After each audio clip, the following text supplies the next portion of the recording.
can. Do we want to chip them now, you guys think, or we want to wait? We're having a meeting to discuss how we're going to get rid of the limbs. We're just hoping that the wind don't blow too hard. We're just at a crucial time right now here with all this ice, and hoping that pretty soon it'll get resolved. But don't look like it's going to be anyways near soon. What are you hoping for? Electricity and warmer weather to melt the ice, but other than that, we're 15 miles from Upper and 10 to 12 from Cary and 20 from Findlay, and it's hard to get anywhere to. Snow or ice, which would you prefer? I would prefer snow right now. Just roll with the punches, you know. Sort of, like I say, it's a time when you just got to work together as a community and do what you can to try to, help each other out. In this modest house in South Toledo, the Wild West comes alive.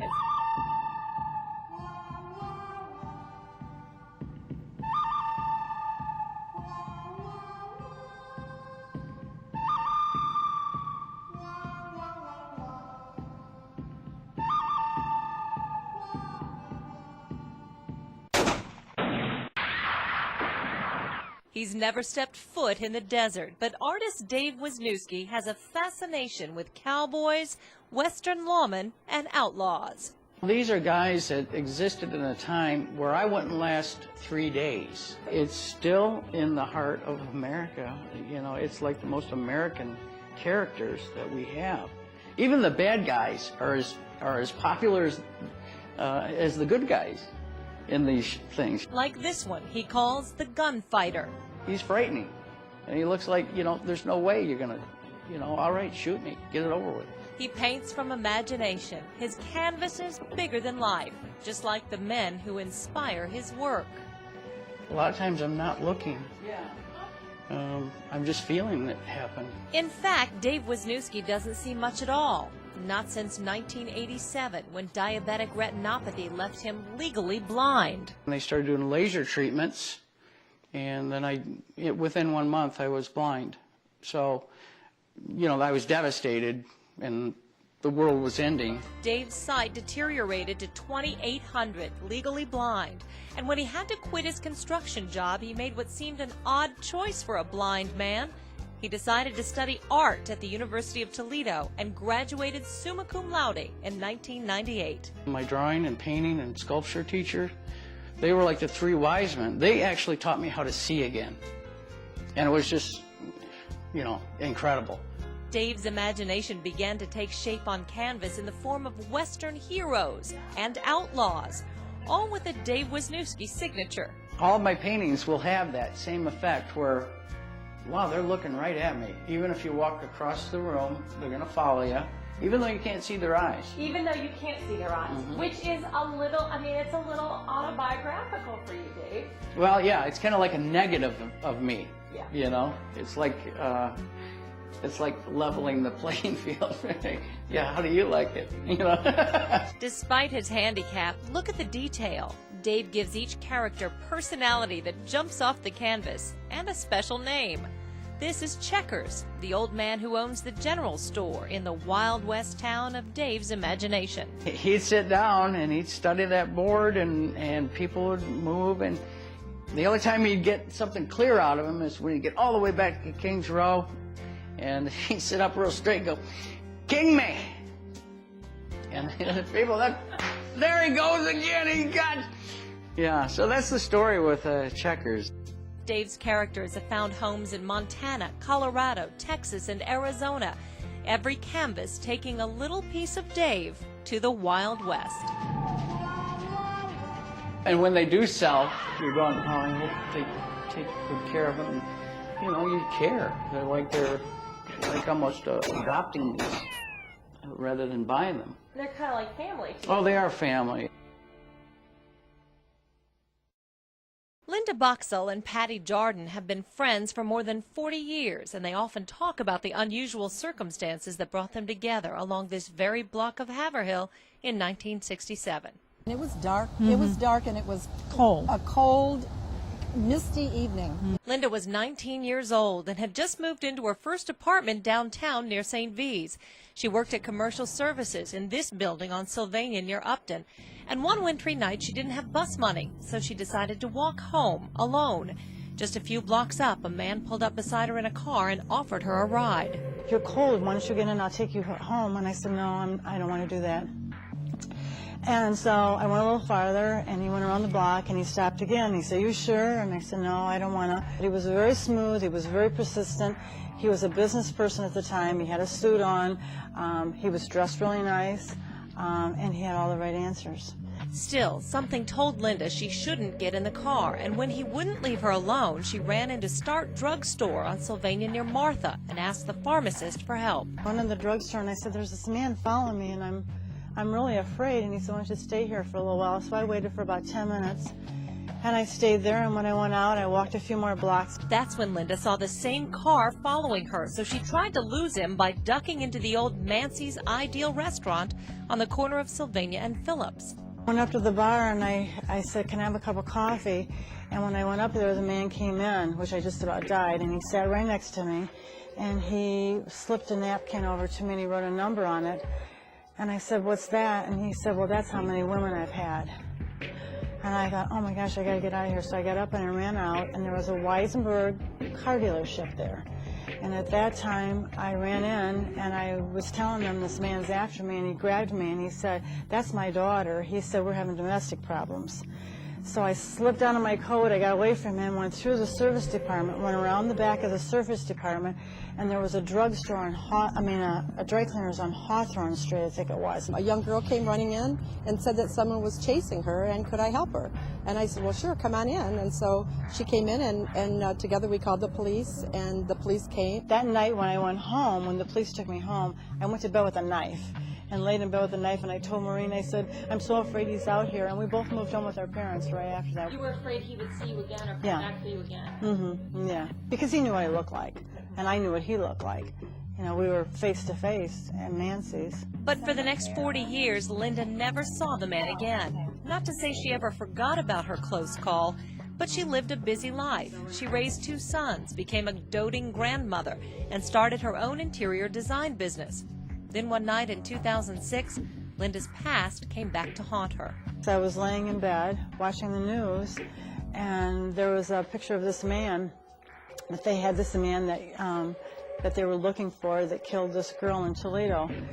And I mean, I just got chills all over me, and even though he was a lot older, I said, "That's the man. That's the man that had me." In 2006, police issued an arrest warrant for Robert Bowman for the murder of a Toledo girl back in 1967, a cold case murder that was reopened and reinvestigated using DNA technology. Police believe Bowman abducted Eileen Adams, held her captive in his basement, raped her, strangled her, then dumped her body in a Monroe County field. Linda remembered how shocking the murder was all those years ago, but as she listened to the news report in 2006, she realized there were some eerie similarities to her case. Eileen Adams was just 14 years old, Linda 19 in 1967. Police believe Bowman kidnapped Eileen when she got off her school bus on Sylvania Avenue, the same area Linda had been followed. And Linda's stalking incident happened sometime in November or early December of 1967, right around the time of Eileen Adams' murder. So at that time, I just called the police, and I said, "You know, this man, had me, and I got away, and I feel very fortunate." When she called me on that Sunday night, I will never forget, I was sitting in my living room, and I went in and sat down, and I just had the chills. Last month, after 2 years of searching, police in California found Robert Bowman and arrested him. He's been brought back to Toledo to face murder charges for a crime committed more than 40 years ago. Linda can't help but think about what could have happened to her if another young lady hadn't offered her help on that desperate night. So I can thank you for my life. No. Oh. Somebody had a bigger plan for you. Yeah, somebody had a perfect plan, yeah.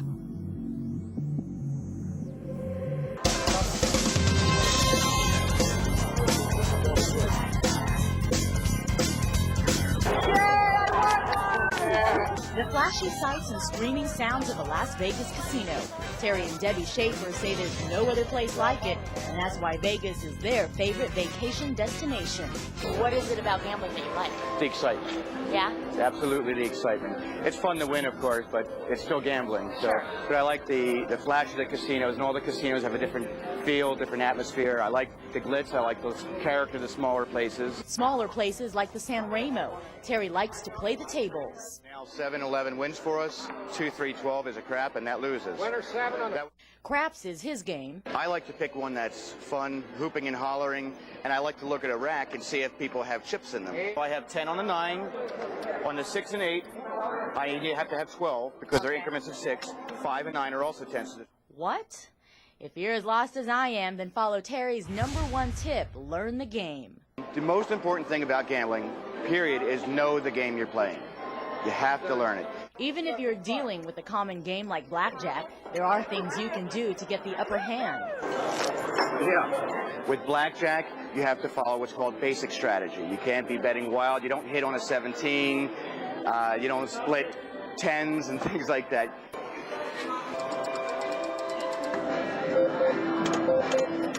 Sad. No patience to learn the game? That's Debbie, and that's why she likes the slots. There's no strategy, there's no thinking. It's very relaxing, it's almost mesmerizing. It's no talent involved. Terry's second tip, set a budget. Never gamble with what you can't afford to lose. At the Palms Hotel, gaming expert Gene Trimble says you need to stick to that budget. When your budget is gone, go to a show. Spend $40 for a show, lay off the gambling. It can be great fun, and a tourist can beat the city to death, but he can also be beat to death. Another way the Schaefers watch their money, Debbie gambles on a smaller scale by playing quarter, even nickel slots. Her motto? How long can I make a 20 last? Terry's third tip, don't make long shot bets. Even though it may be a 30-to-1 payoff, well, there's a reason it's 31 because it doesn't happen very often. So stay away from the long shot bets. The worst bets are Keno, Big Wheel, Caribbean Poker, Let It Ride, and slots with less than a 98% payback. Terry's fourth and final tip, practice progressive betting. That means after every win, up your bet by at least half of your previous win. After a loss, go back to your minimum bet. The trick is not to keep pressing bets nonstop to bring money back, so I'll take it up a little bit and bring money back. Of course, nothing is a sure bet, but there are thousands of resources to up your chances of winning, and it's as easy as surfing the web. There's games out there you can play free on the internet. Do it. Get a feel for this thing. Don't be afraid to walk in and sit down at a poker table or a blackjack table. Nobody's going to bite you. And not to worry, if you're not sure how to play any of the games, every single casino offers gaming classes where they'll actually teach you how to play at one of the tables. From craps to roulette to blackjack, they'll teach it to you. Despite the lessons and the tips, remember, there's no guarantee. That's why it's called gambling. I don't usually win. I'll maybe win small winnings, maybe 25, 40, 80. Never hit the big ones. I've had times where you lose and you walk away, lick your wounds.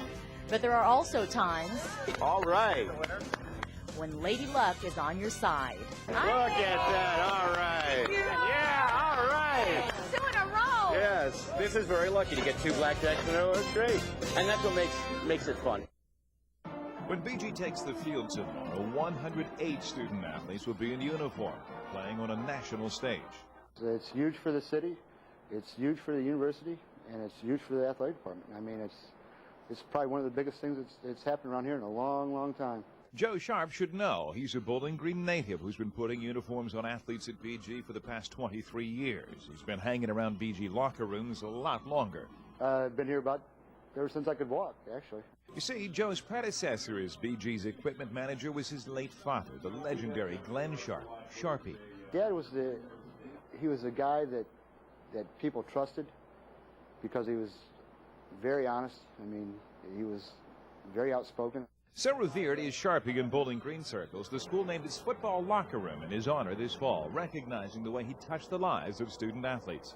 It was in a more personal way where, you know, if they needed getting on a little bit like a father figure, well, he was going to do it. You know, but if they needed patted on the back, well, he was going to do that too. And even after football paved the way from Bowling Green to the pros, they stayed in touch with Sharpie. Martin Bayless of the Bills, Doug Smith of the Rams, Dave Preston of the Broncos, Mark Miller of the Browns, and Brian McClure of the Bills among the many BG stars who will be back for tomorrow's game. They were the stars, but to Sharpie they were simply young men, student athletes. I think the biggest piece of advice that I could probably ever remember is just treat everybody the same. I mean, there's not, whether you're a superstar or whether you're a scout team guy or whatever. Treat everybody the same. Pretty good advice from a father and son, with spaces permanently reserved in BG history. I love Bowling Green. I love the university, and I'm not planning on going anywhere. On a farm outside Defiance, Dick and Lois Meekus looked forward to a tranquil retirement. This is the relish that I made. A place where Lois could can relish for her 8 children from vegetables fresh out of her backyard garden. But a few months ago, plans changed. We just immediately all broke down. On her 73rd birthday, Lois Meekus, who hasn't smoked in 12 years, learned she had lung cancer. The first thing you wonder is how much it is, how serious it is. It was very serious, stage 3 lung cancer. Her doctor scheduled Lois for surgery here at MCO. Then the news got worse. Well, they got in there and they couldn't take anything out. It was adhered to the chest wall. Lois would have to undergo chemotherapy and radiation, the only options left. But where? Daughter Debbie took charge. Because I love her. Debbie went online, researching her mother's options. What she found was not a Toledo hospital, not even one in Detroit or Cleveland. Debbie picked this small cancer treatment center in Goshen, Indiana. You know, we didn't make up our mind until we came here and talked to people. And then after that, we were sold. We knew this is where we needed to be. And they said, Mom, why don't you go to Goshen? We know it's a trip and the weather's going to get bad. But we feel it'd be the best place for you. For 17 days, Lois and her family made the 2-hour trip from Defiance to Goshen, just off the Indiana Turnpike, for treatments. You seem to be doing very, very well. 6 months later, Lois is glad she took her daughter's advice. Doctors in Goshen have shrunk her inoperable tumor to half its original size. She's finally able to cook and clean and go play bingo. Her favorite thing to do, and we didn't know that we were going to see that.